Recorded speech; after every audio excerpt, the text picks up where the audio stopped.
ପୂର୍ବ କାଳରେ ଜୟନ୍ତ ବୋଲି ଗୋଟିଏ ଗରିବ ଲୋକ ତା ସ୍ତ୍ରୀ ସହିତ ଗୋଟେ କୁଡ଼ିଆ ଘରେ ରହୁଥିଲା। ଆଉ ଜୟନ୍ତ ସବୁଦିନ ଭିକ ମାଗି ଯାହା ଆଣେ ସେଥିରେ ସେମାନେ ସୁଖ ଦୁଃଖରେ ଚଳି ଯାଉଥିଲେ।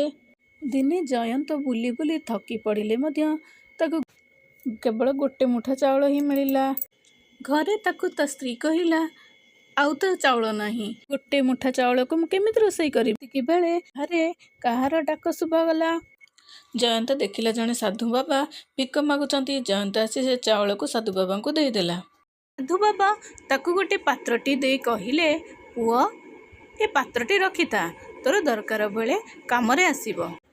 କିଛି ସମୟ ପରେ ଜୟନ୍ତର ସ୍ତ୍ରୀ ଲଳିତା କହିଲା, ହଉ ସେ ଚାଉଳ ଦିଅ, ଚାଉଳକୁ ଆମେ ଭାଜି କରି ଖାଇ ଆଜି ଦିନଟା କାଟିଦେବା। ଜୟନ୍ତ ଚୁପ୍ ହୋଇ ପାତ୍ରକୁ ଅନେଇଲା, କାରଣ ତା ପାଖରେ ତ ଚାଉଳ ନଥିଲା। ହଠାତ୍ ଜୟନ୍ତ ଦେଖିଲା ପାତ୍ରରୁ ସୁନ୍ଦର ସୁନ୍ଦର ଖାଇବା ବାହାରି ଆସୁଛି। ପେଟ ପୂରା କରି ଖାଇବାକୁ ଲାଗିଲେ।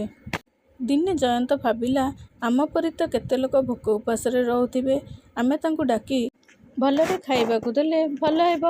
ଦିନେ ସେ ତାଙ୍କ ରାଜ୍ୟର ସବୁ ଲୋକଙ୍କୁ ଖାଇବା ପାଇଁ ନିମନ୍ତ୍ରଣ କଲା। ବହୁତ ଲୋକ ଆସି ଖାଦ୍ୟ ଖାଇଲେ। ଯେତେ ଖାଇଲେ ମଧ୍ୟ ଖାଦ୍ୟ ସରୁନଥିଲା। ଭୋଜି କଥା ସେହି ଦେଶଙ୍କ ରାଜାଙ୍କ କାନରେ ପଡ଼ିଲା।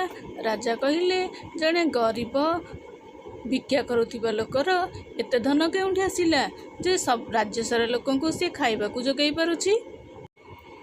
ରାଜା କହିଲେ, ସେ ନିଶ୍ଚୟ ଚୋରି କରି ଏସବୁ କରୁଛି।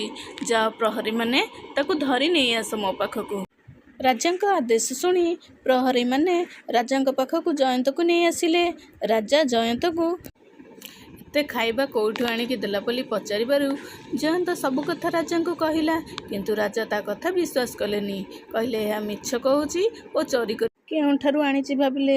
ଜୟନ୍ତ ପାତ୍ରଟିକୁ ରାଜାଙ୍କୁ ଦେଖେଇଲେ ମଧ୍ୟ ରାଜା ଯେତେବେଳେ ସେ ପାତ୍ରକୁ ଧରିଲେ ଓ ପାତ୍ରଟିରେ କୌଣସି ଖାଦ୍ୟ ଆସିଲା ନାହିଁ, ତେଣୁ ରାଜା ରାଗିଗଲେ। କହିଲେ, ତୁ ନିଶ୍ଚୟ ମିଛ କହୁଛୁ ଓ ଜୟନ୍ତକୁ ବନ୍ଦୀଶାଳାରେ ରଖିଲେ ଏବଂ ପାତ୍ରଟିକୁ ନଦୀରେ ଭସାଇ ଦେବାକୁ ଆଦେଶ ଦେଲେ।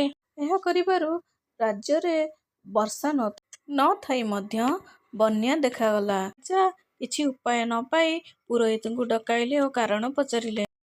ପୁରୋହିତ କହିଲେ, ମହାରାଜ, ଆପଣ ଗୋଟିଏ ନିର୍ଦ୍ଦୋଷ ଲୋକକୁ ଦଣ୍ଡ ଦେଲେ, ସେଥିପାଇଁ ରାଜ୍ୟରେ ଏହିପରି ପରିସ୍ଥିତି ସୃଷ୍ଟି ହୋଇଛି।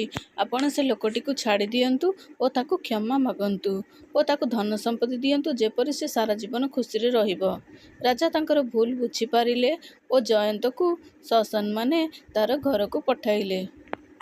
ରାଜା ଦେଇଥିବା ଧନ ସମ୍ପତ୍ତିକୁ ଜୟନ୍ତ ନେଇ ଖୁସିରେ ରହିଲା ଓ ଗରିବ ଓ ଦୁଃଖୀ ଲୋକମାନଙ୍କୁ ସାହାଯ୍ୟ ମଧ୍ୟ କଲା।